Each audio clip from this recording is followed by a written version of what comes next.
Jumlah korban tewas akibat bencana banjir dan tanah longsor yang terjadi di Sumatera terus bertambah. Terbaru hingga Senin 1 Desember 2025, Badan Nasional Penanggulangan Bencana atau BNPB mencatat 604 orang tewas akibat peristiwa ini. Jumlah korban diperkirakan masih akan bertambah mengingat proses evakuasi masih terus berjalan. Lantas apa sebenarnya penyebab bencana yang begitu besar ini? Apa respon pemerintah terkait hal ini? Melansir Pusat Data Informasi dan Komunikasi Bencana, jumlah korban tewas pada Senin 1 Desember 2025 pukul 17.00 waktu Indonesia Barat mencapai 604 jiwa. Ada perinciannya, sebanyak 156 orang meninggal, korban hilang 181 orang, dan korban luka 1.800 di Aceh. Kemudian korban meninggal sebanyak 165 orang, korban hilang 114 orang, dan 112 orang terluka di Sumatera Barat. Sementara jumlah korban di Sumatera Utara mencapai 283 jiwa, 169 orang hilang, dan 613 orang terluka. Terkait peristiwa banjir dan tanah longsor di Sumatera, Presiden Prabowo Subianto melakukan kunjungan ke lokasi bencana di Aceh, Sumatera Utara, dan Sumatera Barat pada Senin. Presiden menekankan penyaluran bantuan dan perbaikan infrastruktur tengah digencarkan, namun status darurat bencana dipandang belum perlu ditingkatkan. Mengenai sejumlah daerah yang masih terisolasi, ia melanjutkan penyaluran bantuan juga masih akan diteruskan melalui jalur udara. Sejumlah helikopter masih akan dikerahkan untuk menembus jalur-jalur yang terputus, baik di Sumatera Barat maupun di Aceh dan Sumatera Utara. Kita semua satu keluarga besar, kita tidak akan membiarkan saudara-saudara sendiri memikul beban kita.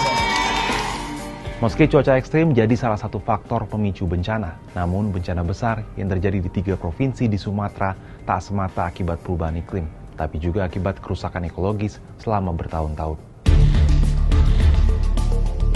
Direktur Eksekutif Daerah Walhi Sumatera Utara, Rianda Purba, dalam wawancara dengan Kompas TV pada 27 November 2025 menyebut kegiatan usaha yang menyebabkan deforestasi berkontribusi pada bencana banjir bandang dan longsor di sejumlah wilayah di Sumatera.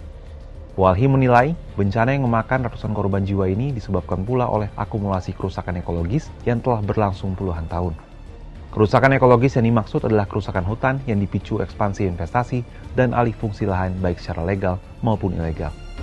Kalau kita analisis dalam beberapa tahun terakhir ya, contohnya misalnya kita cek dari di wilayah hulu Kabupaten Tapanuli Tengah dan Tapanuli Selatan, dalam 9 tahun terakhir itu 2.000-an hektar hutan itu sudah rusak, Bang. Sudah ditebang. Nah, faktornya ditebang itu ada yang secara legal, karena ada pembangunan infrastruktur seperti PLTA Batang Toru, kemudian juga ada pertambangan emas di sana, dan kemudian ada juga aktivitas perkebunan kayu rakyat. PT atau Bapak Pelestari.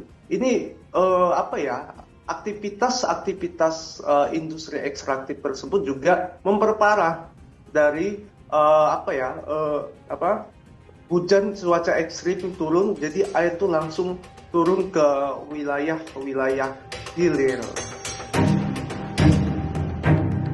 Hal serupa juga disampaikan oleh Ketua Tim Kampanye Hutan Greenpeace, Ari Rompas, dalam wawancara dengan Kompas TV pada 30 November 2025, yang menyebut kejadian ini bukan semata anomali cuaca, melainkan cerminan dari krisis iklim yang dipicu oleh ambruknya daya dukung lingkungan akibat kebijakan pembangunan berbasis ekstraktivisme. Nah, kalau fungsinya sudah menurun, bahkan sudah terjadi deforestasi, sehingga kayu dan tanah-tanah itu kemudian ketika hujan deras datang, dia sudah tidak bisa menampung lagi. Terjadilah kemudian sedimentasi, longsor, kemudian sungai-sungai yang kapasitasnya kecil juga itu dipenuhi sama kayu-kayu gitu, termasuk juga lumpur-lumpur yang di bawah, sehingga kemudian itu ya menghancurkan pemukiman-pemukiman yang ada di sekitar wilayah DAS. Sebelumnya dalam keterangan terpisah, saat mengunjungi lokasi bencana di Tapanuli Tengah, Sumatera Utara pada Senin, Presiden RI Prabowo Subianto juga menegaskan perubahan iklim itu nyata. Pemerintah harus berfungsi menjaga lingkungan dengan penuh tanggung jawab. Perubahan iklim itu saja tidak baik. Pemerintahan harus benar-benar berfungsi menjaga lingkungan, mengantisipasi kondisi di masa depan mungkin yang di daerah-daerah juga semuanya harus siap menghadapi kondisi yang perubahan iklim yang berpengaruh. Jika deforestasi di Indonesia terus dibiarkan, bukan tidak mungkin peristiwa serupa akan terjadi di masa depan. Akankah pernyataan Presiden Prabowo yang meminta semua pihak menjaga lingkungan akan benar-benar terwujud dalam bentuk nyata kebijakan pemerintah? Kalau menurut sahabat Kompas, apa tanggapannya?